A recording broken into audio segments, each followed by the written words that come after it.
Hello, I'm John Eldridge, and welcome to the Ransomed Heart audio podcast. For more information on Ransomed Heart Ministries, our resources and events, please visit us online at www.ransomedheart.com. Welcome to the Ransomed Heart podcast. This is Craig McConnell, and I'm with my two buddies, Chris Hack, Morgan Snyder, and we're having a ball listening to excerpts from boot camp. And what's the topic today?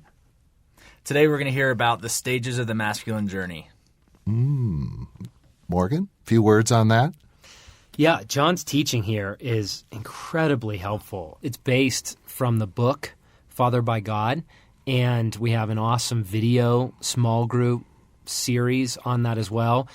But it is just so helpful when John unpacks these stages that every man must go through in his quest to be initiated by God as his father. And so I think you'll really enjoy the stages of the masculine journey. We have now a world of uninitiated men. Because of the loss of the father in our culture, we do not have a father culture. And we haven't had one for quite some time, probably prior to the Industrial Revolution. But certainly in any of our lifetimes, we have not grown up in a father culture. The rare man here had a good father who knew how to initiate his son and take him through the various stages of maturity as a young man, sort of knowing what's needed at 8 and what's needed at 13 and what's needed at 19 and 27 and 35 and 42. But that's pretty rare. So what we have now is a world of uninitiated men. And you know what I'm talking about. It's that feeling in you that just feels incomplete. That, gosh, God's shown me some things and he's taken me some places, but there are situations I don't know how to face. That there are places that I'm afraid to even venture into. There's still young places in me that feel like they just need fathering. And the difficulty that practically all of us live with right now is we have no one to do that for us. The father being largely gone, taken out himself, fighting his own battles, and mentors and genuine fellowships of men being fairly rare, although the plan is that we will make it less rare, right? That as God does things in our lives, then we will become the great warriors of the kingdom. We will become the lovers and the kings and the sages, and we will know how to offer it to others. But right now, what do we do? Where do we turn? And what I want to say is I believe that what God is primarily up to in a man's life is trying to initiate him. And we have been misinterpreting most of the events of our lives around that. We don't understand his gifts and what part of the heart that's supposed to speak to. We don't understand the hardship, trials, battles, and without an initiation framework, it's a mindset, it's a completely new orientation to looking at your life. Without that, it feels random, and frankly, it feels unkind most of the time. It's like, I'm praying about this for 4 years, and then I get canned at my job? What is this? You know what I'm talking about. You go for a little bit more intimacy in your marriage, and the whole thing blows up. Or try and put a band of brothers together, and they all bail on you. Betray you, even worse. Okay. We have to have a framework for understanding what's going on here. And I believe the framework is initiation. That is what God is primarily up to in a man's life. It's taking us back into a culture of father and taking us back into a culture of masculine initiation. Okay? So let me show you how it looks. And I want to sort of teach through the stages, and then I want to illustrate it through our lives as well. Let me start with the stage of boyhood. I would put on this stage, it'd probably be birth to 12. And the stages overlap. Please hear this, especially you engineers. I used to take all my notes on graph paper. I know that world. I want things, systematic. But you don't get a system in the world. You get something better. You get an organism, right? You get a living thing. And so the stages do overlap. Let me say that. But boyhood begins, obviously, birth to about age 12.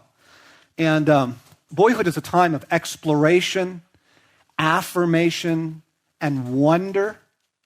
It's a time of knowing that you are the beloved son, the son of my right hand, right, as was said of Benjamin. Joseph is given the coat of many colors, right? And he knew, I am my father's delight. Before I go into the stage here, I want to say there is a question that is prior and deeper and more fundamental to the question we laid out in Wild at Heart. Do I have what it takes? I still hold that is the primary question of the masculine journey, and validation is crucial, but there's actually a prior question and a deeper one in the soul. And it comes in boyhood, and it's simply the question of, do you delight in me? Am I the apple of my father's eye? Am I my father's delight? And the time of boyhood is a time where you live in a world that has been created as a world of safety by your father, and a world of affirmation and exploration and wonder. My father was a traveling salesman when I was very young, 5, 6, 7, 8 years old, and he had these accounts in the West, Colorado and Wyoming and Montana and Utah and all that, and he would take me with him in the summertime. I have 2 older sisters. I am the only son, and so I had this for a season. And, summertime for a boy feels like eternity. Right? I mean, you're out of school, you're free, and it's just ice cream and a favorite bike, right? Do you remember that? Let your hearts go back to boyhood and remember what that was like.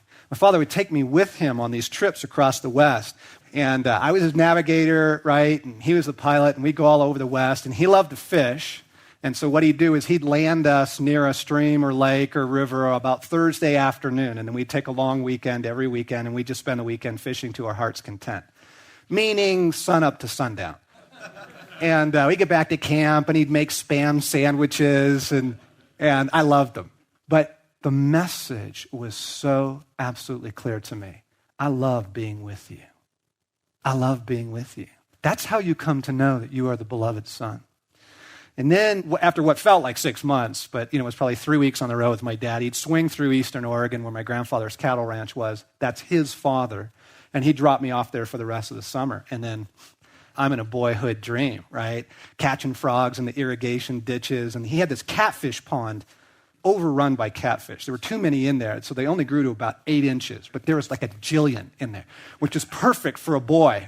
Because you'd throw the little red and white bobbers with your worm and your stick out there. And I just catch fish after fish. I thought it was proof of my prowess, as a fisherman. But that's exploration and wonder, right? And climbing through the rafters of the barns. And this summer, Blaine and Nick and the older boys, Sam and Jesse, all took off on a road trip to California, which significantly amped up my prayer life.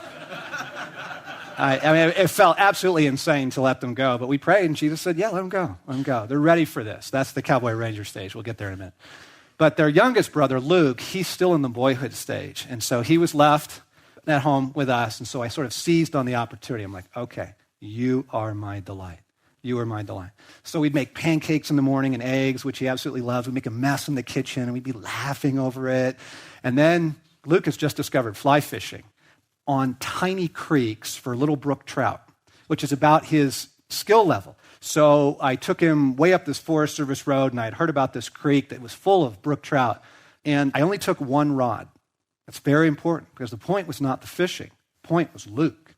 So I'm going to be his guide for the day, right? And he's going to be the fisherman, and I'm going to walk him along the creek and explain to him how the holes work and how to lay the fly down there, and then he'd catch one, and I'd get it off the hook for him, and we just kind of spent a whole afternoon. We got down to this one fairly large hole, and he caught a big fish in there, and then he said, Dad, let's go skinny dipping. So, far be it from me to avoid an opportunity.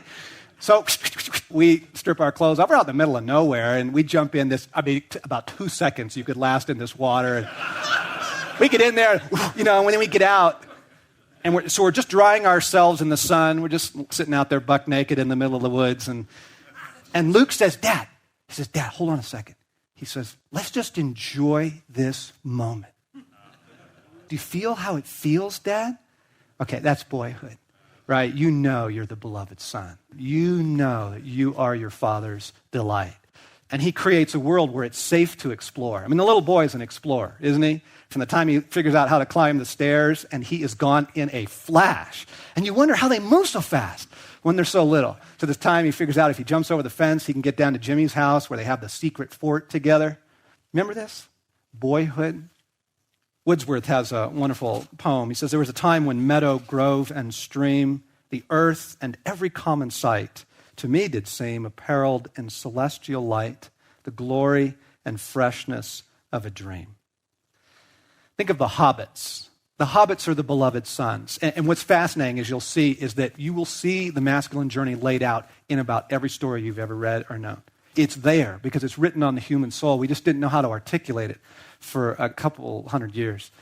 So the hobbits, look at them. I mean, the curly-headed, mischievous little rascals, right? Love to eat. And they're just safe. They're just happy in the Shire.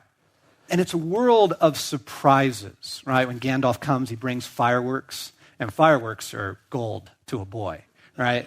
Oh, yeah, absolutely. We used to put them in the neighbor's mailbox and, and watch it blow up. And it really didn't do any damage, but blow the door open and smoke would come out. We just thought that was the funniest thing we had ever seen. But when you're young, every boy is a pyro, right? I almost burned the neighborhood down, playing with matches in the backyard and lit this field on fire. It's a time, though, Gandalf brings surprises. The father brings surprises. This is absolutely crucial for the boy to grow up in because it's where you learn that life is not up to you. Most of us live with a fundamental conviction that if anything good is going to happen, we're going to have to do it, right? We just have this core conviction. I was talking to a young man, mid-20s. He's in grad school the other day on the phone, and I was asking him if he was looking forward to anything these days, and he says, there's this sea kayak that I'm saving up for. I'm really excited about it. And he was telling me all about it and how there's these flats near his house in Florida where he goes out kayaking. And then he threw in the most odd comment. He said, but I feel like God's opposed to it. I'm like, what? Where did that come from? He said, I don't know. He said, I just don't feel like he wants anything good for me. So then we started going back in the story, and he wanted a tree fort. Right? Every boy wants some kind of fort, right? Whether it's blankets over the card table down in the basement, or remember building them in your bedroom with sheets. Every boy wants a fort.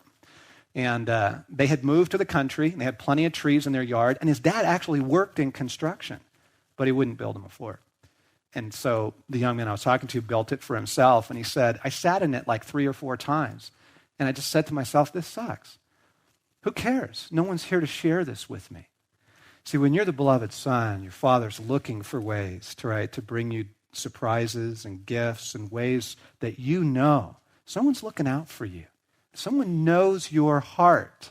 And that's very crucial, that when we spend time with our sons and we're trying to raise the beloved son, it's time doing what he wants to do, not what you want to do, right? And it's gifts that speak to his heart, not your heart. When you have a good father and you're the beloved son, he gives you gifts, right? He gives you surprises. He creates a world for you, right, where you know that you are absolutely free to dare, you're free to explore, and he wants to be with you. The key answer to the question that comes in the beloved son is, you are my delight. And it comes through wrestling. It comes through little trips together, breakfast with dad. It's absolutely crucial. And you see it in the life of David. You'll see all the stages in David's life. He's the youngest son, which usually in Jewish culture means the spoiled son, right?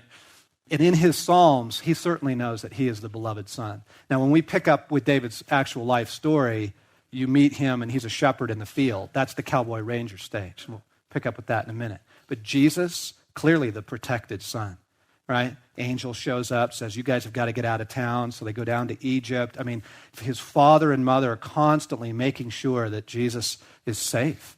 And then, of course, the father pronounces it on him later. You are my beloved son. Jesus knows it. And David knew it. Joseph knew it. That core sense of, I'm safe and I'm loved and the world is good and I am the apple of my Father's eye. You know, we've talked about this topic in other formats and contexts, Morgan.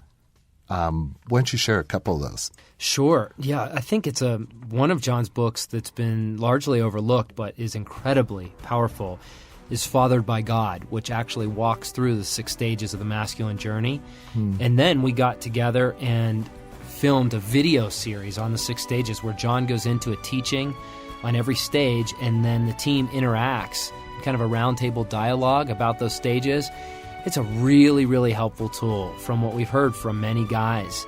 A helpful tool for men to walk deeper in the healing and restoration of their masculinity. So we really encourage you to check those out. The Fathered by God book, the Fathered by God video series, the Stages of the Masculine Journey audio resource, and the entire Wild at Heart Boot Camp Platinum Collection. You can find all of those and many more resources at ransomedheart.com.